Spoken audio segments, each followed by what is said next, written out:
You will hear a number of different recordings, and you will have to answer questions on what you hear. There will be time for you to read the instructions and questions, and you will have a chance to check your work. All the recordings will be played once only. The test is in 4 sections. At the end of the test, you will be given 10 minutes to transfer your answers to an answer sheet. Now turn to Section 1. Section 1. You will hear a conversation between Thomas and Nadia, who are waiting at the airport. First, you have some time to look at questions 1 to 5.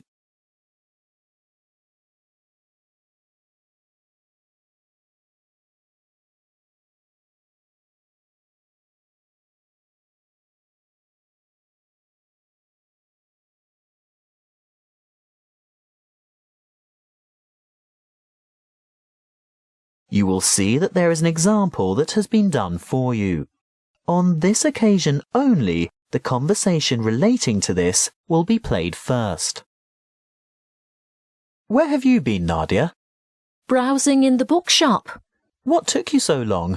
You said you were only going to be away 5 minutes. I was only gone for a quarter of an hour. Nadia said she was away for a quarter of an hour. So the correct answer is B, 15 minutes. Now we shall begin. You should answer the questions as you listen, because you will not hear the recording a second time. Listen carefully and answer questions 1 to 5. Where have you been, Nadia? Browsing in the bookshop. What took you so long? You said you were only going to be away 5 minutes. I was only gone for a quarter of an hour. Well, it seemed much longer than that. Did you buy anything? I was tempted to get the latest novel by Dan Brown, but it's quite heavy, and I'd have to carry it around with me. If I could have found a crossword puzzle book, I'd have bought it. But in the end, I was attracted to a front-page article in today's issue of the New York Times.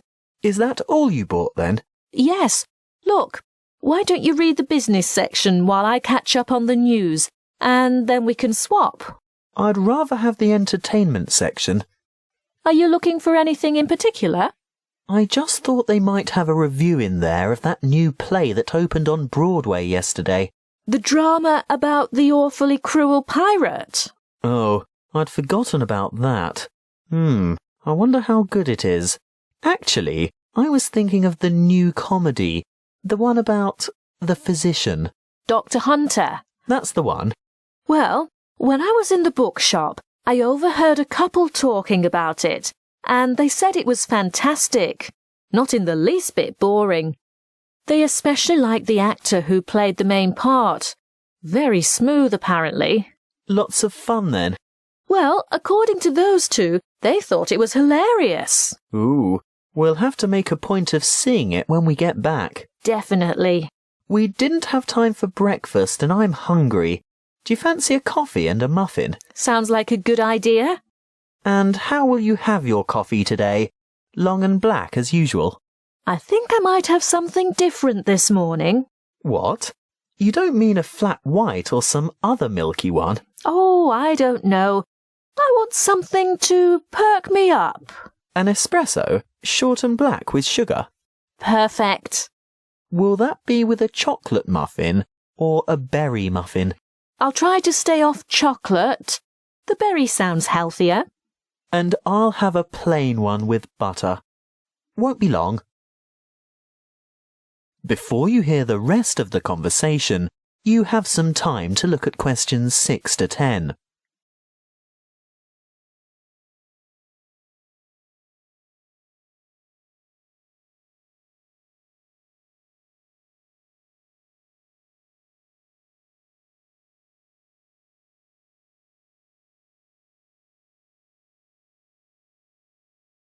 Now listen and answer questions 6 to 10. Here you are. Mind the coffee. It's really hot. Thank you. I'm really ready for this. Have you thought about what we should see when we get to London? The Tower, of course. I've always wanted to get a look at the Crown Jewels. That is where they keep the jewels, isn't it? I think so. And what about the wheel? I hear it's quite extraordinary. I'm not that keen on the wheel. Do you want to ride on it? No way. Well, let's leave it out of the itinerary then. OK, so do we do the tower first? Yes, that's the idea. And then we absolutely have to go to Westminster. Really? Yes. Look, it's not going to cost us anything. And I promised my sister I'd take photos there. Well, if you insist. I do. Oh, did you know the British Museum is free to the public? Not just residents, but tourists as well. Well, I did know that, but I was hoping we wouldn't have to spend time in any museums. We've only got 3 days in all, and it'll take at least 1 whole day to go through the museum. Well, let's say we leave it till day 3 and see how you feel then. OK, I can't argue with that. And Buckingham Palace? I suppose you've promised lots of photos of that as well, have you? Well, no, not really. But we can't say we've been to London and haven't seen the Queen's Palace. I guess not. And there's the added benefit that it won't cost anything as well. Oh, Thomas, it's not that I'm afraid of spending money. It's just that I want to see all the traditional sites first. Good. I'm glad that's sorted. Listen, I think they just called our flight. That is the end of section 1. You now have half a minute to check your answers.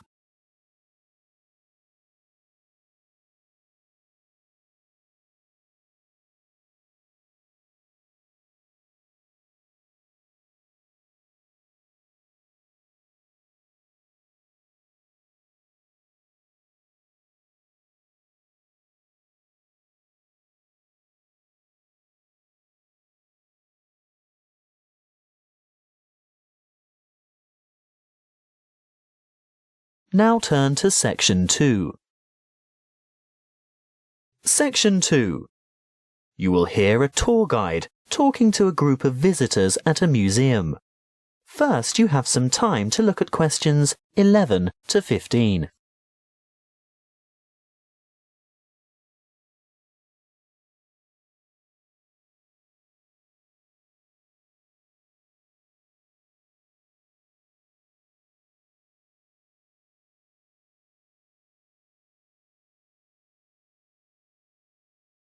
Listen carefully and answer questions 11 to 15.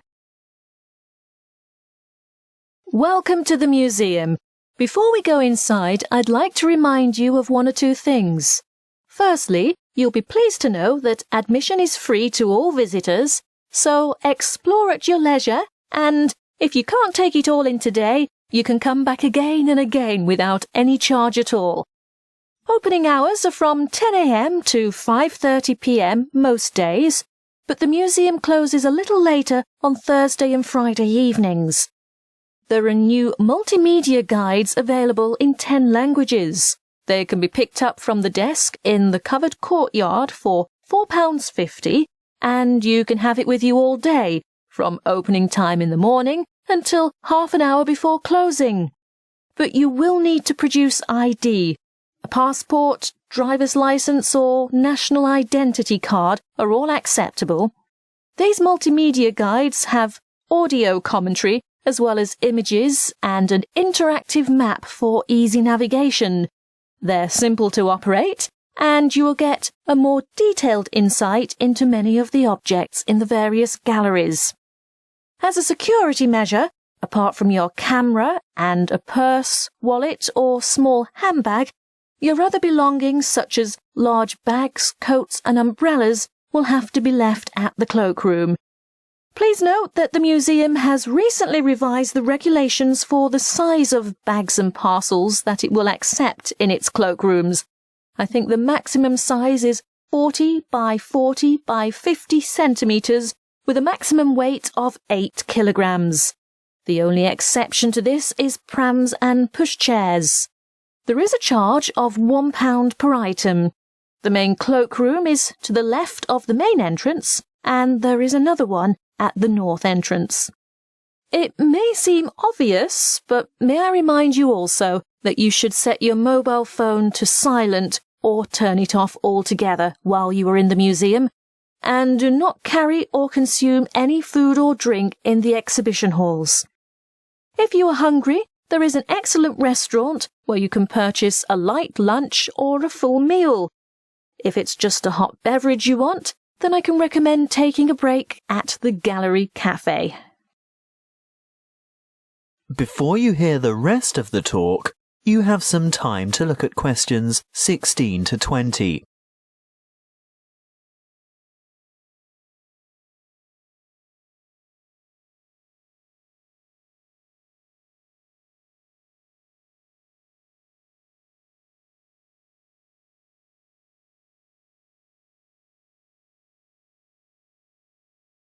Now listen and answer questions 16 to 20.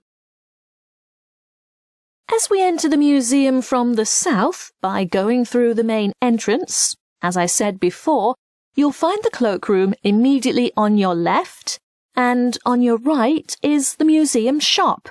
They have an outstanding range of postcards and souvenirs in there, and it's well worth a visit, but perhaps best left till you're on your way out. Then you'll know exactly what you want. The big room to the right of the entrance, behind the shop, is the reference library. Straight ahead of you, yes, the huge circular room is the main reading room. If you decide to go in there, please keep noise to a minimum out of respect for the writers and scholars who use it for their research. The reading room is surrounded by what is known as the Great Court. Indeed, it used to be an open courtyard, but you will see that it is now completely covered by a magnificent glass and steel structure. If you walk around the Great Court in a clockwise direction, on the west side, you'll see the entrance to the Long Hall of Ancient Egypt, which has an amazing collection of Egyptian antiquities. The gallery behind the reading room, directly opposite the entrance, is devoted to China and Southeast Asia. Here you'll see Chinese civilization explored chronologically from the Neolithic period through to the 21st century.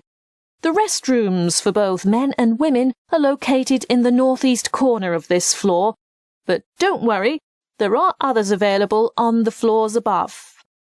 Another huge gallery extends along the eastern side of the courtyard, and this is given over to Greece and Rome. The sculptures in this section are absolutely spellbinding. Take your time looking at all the exhibits, and when you're ready to view what's on the next floor, take the magnificent marble staircase by the entrance. That is the end of section 2. You now have half a minute to check your answers.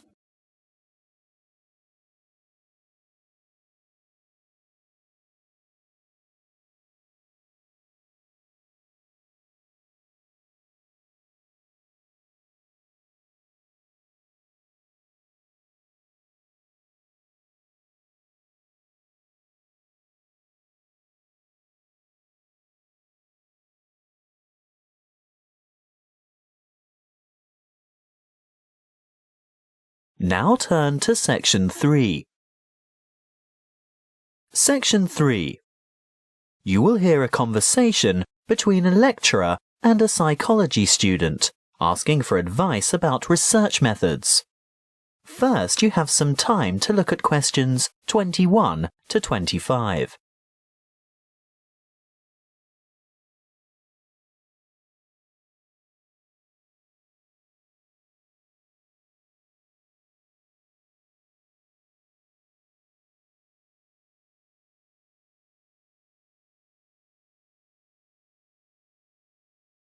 Listen carefully and answer questions 21 to 25. Good morning. Now, what is it you want to discuss today? Good morning, Dr. Reed. This assignment you've given us is the first psychology experiment I've had to do, and I'm not sure where to begin or which steps to take. Well, conducting your first psychology experiment can be quite a complicated and confusing process, but just remember that, like other sciences, psychology uses the scientific method and bases its conclusions upon empirical evidence. What do you mean by empirical evidence? Well, empirical evidence is established by observation rather than theory. And the scientific method? Oh, yes. When conducting an experiment, you need to follow a few basic steps. I know the first step is to come up with a research question or problem. Yes, a question that can be tested. How do I find an appropriate question? I would suggest one of three methods. Firstly, you can investigate a commonly held belief, or what we call folk psychology. I see. So I could examine the belief that staying up all night to study for an important exam can adversely affect test performance. That's right. In that case, you would compare the scores of students who stayed up all night with those of students who got a good night's sleep. I think I could do that. Well, alternatively, you might want to consider reviewing the literature on psychology. You know, published studies can be a good source of unanswered research questions. I'm sure you've read papers where the authors note the need for further research. So I would come up with some questions that remain unanswered. Correct. But there is a third source of ideas. Just think about everyday problems and then consider how you could investigate potential solutions. Okay. Perhaps I could study various memorization strategies to find out which are the most effective. That's the idea. Next, you need to define the variables. You know, anything that might have an effect on the outcome of your research. Yes, I remember we learnt about that last week. Yes, that's right. Then you have to develop a testable hypothesis that predicts how the variables are related. For example, students who are sleep deprived will perform worse in an exam than students who are not sleep deprived. Exactly. Once you have developed a hypothesis, you must carry out background research. I can use books, journals, online databases, and websites. Yes, all of those. I covered the reasons for background research in last Friday's lecture, didn't I? What you have to remember at this stage is to take careful notes and generate a bibliography of your sources. Before you hear the rest of the conversation, you have some time to look at questions 26 to 30.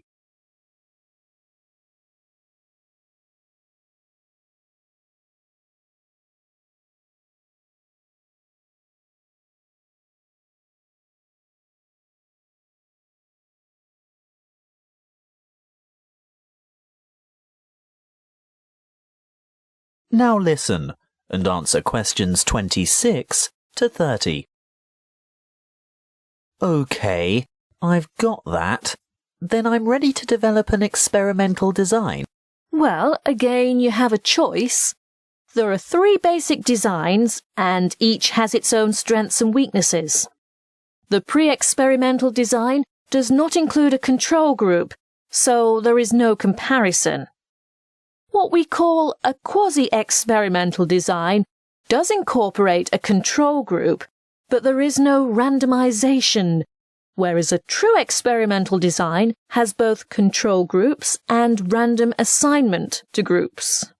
You've also told us about standardization of procedures. Is this where that comes in? Being sure to compare apples to apples? Absolutely. Going back to your sleep deprivation example, the same exam would have to be given to each participant in the same way at the same time, etc. Got it. When selecting subjects, you need to consider different techniques. If you were to go through with your sleep deprivation experiment, you would need to ensure that your experimental and control groups were standardized. That is, all third-year accounting students, for instance. A simple random sample involves choosing a number of participants from a group of similar people.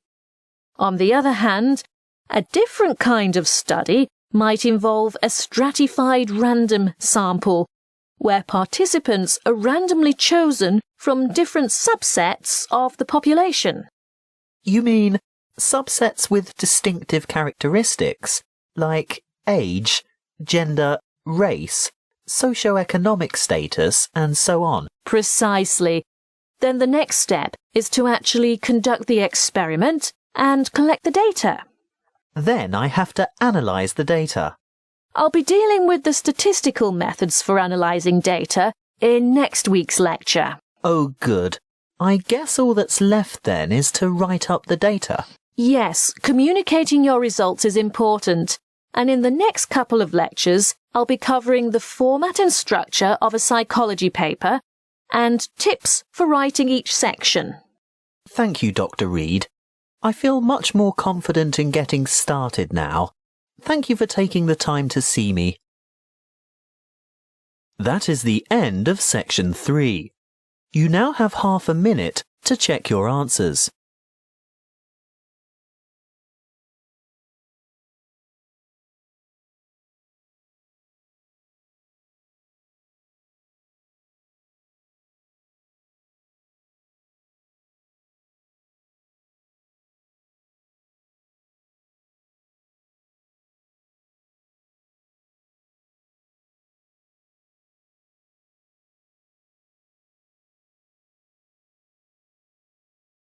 Now turn to section 4. Section 4. You will hear a lecture on the production and trade of rice. First, you have some time to look at questions 31 to 40.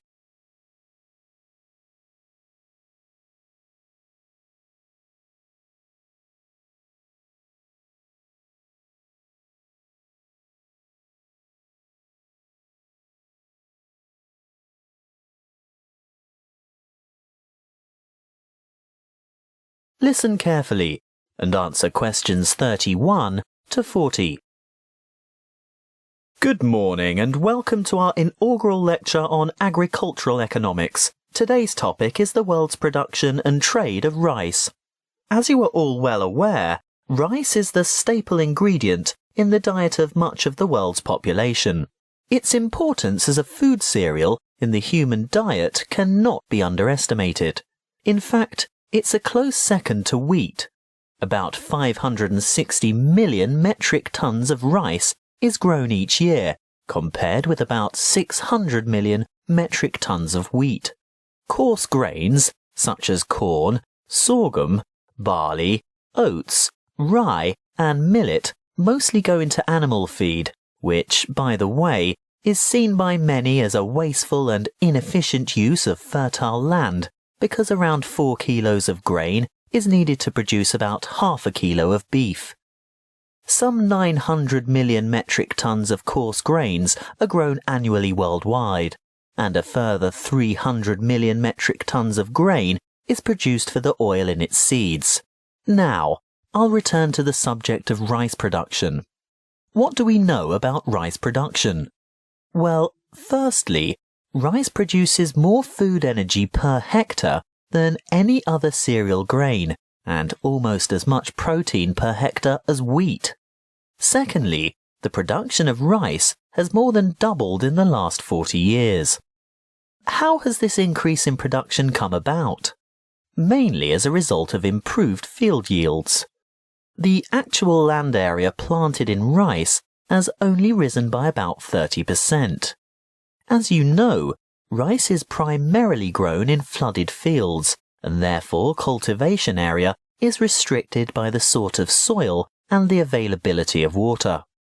Although rice can be grown on dry land, it is essentially after all a type of grass.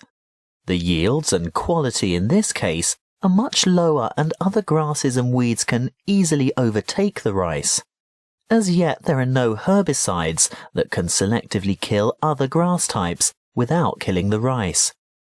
Much of the world's rice is still grown and cultivated by hand, because for mechanized farming, the land must be able to be drained and hold heavy equipment. Of the total rice production, It's no surprise to learn that the greatest proportion by far is grown and consumed in Asia. You will see from the chart that the leading producers of rice are China at around 39%, followed by India with a quarter of the total. Indonesia produces almost 1/10, and other countries like Bangladesh, Vietnam, Thailand, Japan and Brazil grow another 25, almost 26% of the total. As I said before, most rice is consumed in the countries where it is grown. That means that very little rice is actually traded, and for this reason, the market price is very volatile. That is the end of section 4. You now have half a minute to check your answers.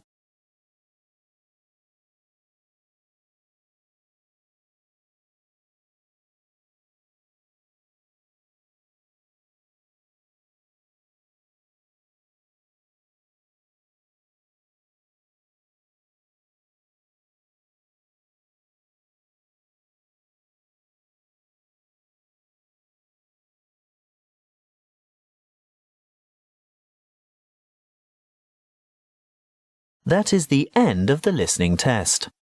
You now have 10 minutes to transfer your answers to the listening answer sheet.